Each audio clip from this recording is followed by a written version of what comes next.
Hello everyone, welcome to my channel. और आज हम बात करने वाले हैं नेचुरल लॉ के इवोल्यूशन के बारे में, जिसमें हम देखेंगे कि आखिरकार नेचुरल लॉ स्कूल कैसे आया, ग्रीस का क्या रोल था और सोक्रेट्स, प्लेटो, एरिस्टोटल ने क्या कहा।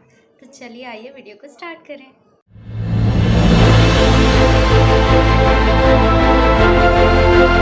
तो चलिए आइए बात करते हैं ग्रीस की। देखिए, ग्रीस में क्या हुआ था एंशिएंट टाइम्स में कि वहाँ पे बहुत ही ज़्यादा पॉलिटिकल इंस्टेबिलिटी की सिचुएशन अराइज हुई थी। क्यों?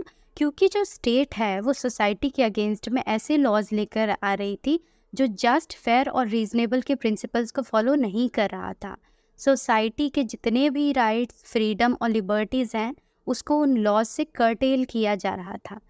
स्टेट आर्बिट्ररीनेस और टायरनी की सिचुएशन अराइज करने लग गया था, जिसकी वजह से जो सोसाइटी है वो स्टेट के अगेंस्ट हो गई थी। और उनका ये कहना था कि स्टेट को ऐसे लॉज लेकर आने चाहिए जो जस्ट, फेयर और रीजनेबल के प्रिंसिपल्स पे बने होने चाहिए।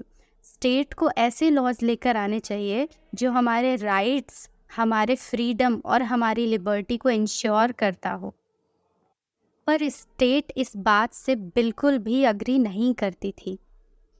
इस अनस्टेबल सिचुएशन को देखते हुए बहुत सारे जूरिस्ट ने ये सोचा कि क्यों ना कुछ ऐसे basic principles of natural laws होने चाहिए जो कि एक स्टेट और एक सोसाइटी के बीच में एक स्टेबल इन्वायरमेंट प्रोवाइड कर सके, जो स्टेट और सोसाइटी के बीच के रिलेशंस में एक स्टेबिलिटी प्रोवाइड कर सके, इन दोनों के बीच में हार्मनी इस्टेब्लिश किया जा सके।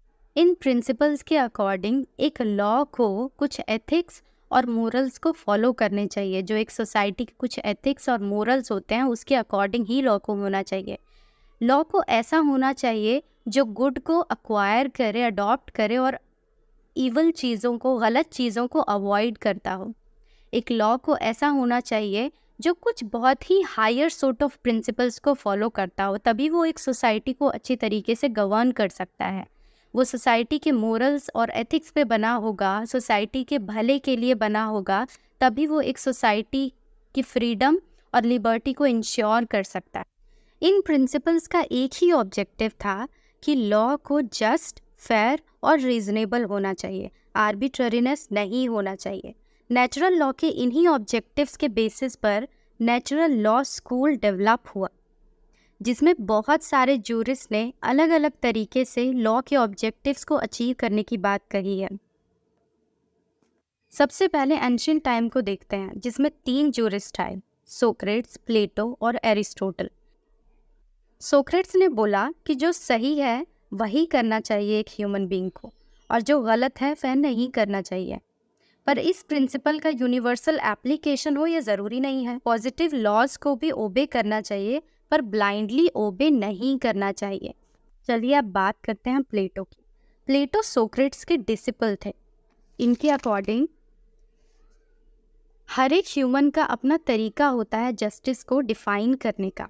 जस्टिस का मतलब हर एक ह्यूमन बीइंग के लिए अलग अलग होता है। अब आइए बात कर लेते हैं एरिस्टोटल की। एरिस्टोटल प्लेटो के डिसिपल थे। इनका ये मानना था कि देखो, हमेशा ये ज़रूरी नहीं होता है कि नेचर के अकॉर्डिंग जो चीज़ सही है वह लॉ में भी सही हो। The law ought to be supreme over all. Aristotle को founding father of natural law school भी कहा जाता है। कुल मिला के एरिस्टोटल का ये कहना था कि देखिए, ज़रूरी नहीं है कि जो हमारा लॉ कहता है वही हर बार सही है और वो नेचर के अकॉर्डिंग भी सही है, या फिर जो नेचर के अकॉर्डिंग सही है वही हमारा लॉ कहता है। लॉ अलग है और नेचुरल लॉज अलग है, दोनों को एक साथ मिक्सअप करना ये गलत बात है। आई होप आज का ये वीडियो आपके लिए बहुत हेल्पफुल रहा होगा। तो जल्दी से जाके वीडियो को लाइक कीजिए, शेयर कीजिए, सब्सक्राइब कीजिए चैनल को, और नीचे जाके कमेंट सेक्शन में ज़रूर कमेंट करके बताइएगा कि इस वीडियो में क्या अच्छी चीज़ें थी और किन चीज़ों पे मुझे मेहनत करने की और ज़्यादा ज़रूरत है। Thank you so much. अपना ख्याल रखें। Bye bye.